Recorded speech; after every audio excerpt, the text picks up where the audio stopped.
الامام احمد بن حنبل جه في يوم من الايام قال لك انا هروح المسجد ده وهبات فيه لحد الصبح وربنا ييسر.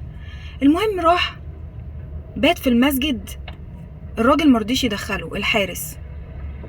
المهم ما احترمش سنه ولا احترم حتى الشيخوخه بتاعته، وراح قال له لا انت مش هتبات يا عمي، يهديك يرضيك انا راجل كبير في السن. لا مفيش فايده، راجل ما عندوش يعني من الاحمر خالص. المهم راح جاي مخرجه بره وجه ينام، قال لك انا هنام جنب المسجد، راح جره من ايديه وطلعه بره وقال له لا مفيش ولا جوه ولا بره، يعني بصوا مفيش في قلبه رحمه اساسا. المهم شافوا خباز، الخباز ده خده صعب عليه وخده وداه البيت عنده وقال له ايه انا يعني هراعيك لحد الصبح وكده وتبات عندي، يعني ضيفه احسن ضيافه. فالامام احمد بن حنبل وهو بايت بالليل شاف مين؟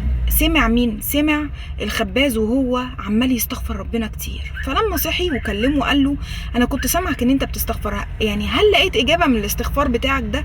قال له والله العظيم، يعني فيما معناه والله العظيم ما دعيت دعوه لربنا سبحانه وتعالى الا واتحققت لي. تمام.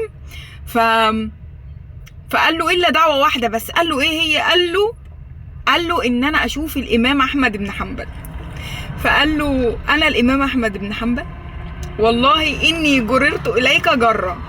انتوا متخيلين؟ يعني بجد حاجه تقشعر لها البدن، اقسم بالله قد ايه رحمه ربنا وقد ايه الاستغفار. وقلت استغفروا ربكم انه كان غفارا يرسل السماء عليكم مدرارا ويمددكم باموال وبنين ويجعل لكم جنات ويجعل لكم انهارا.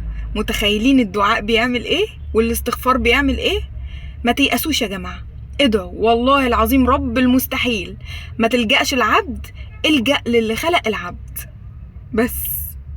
سلام عليكم.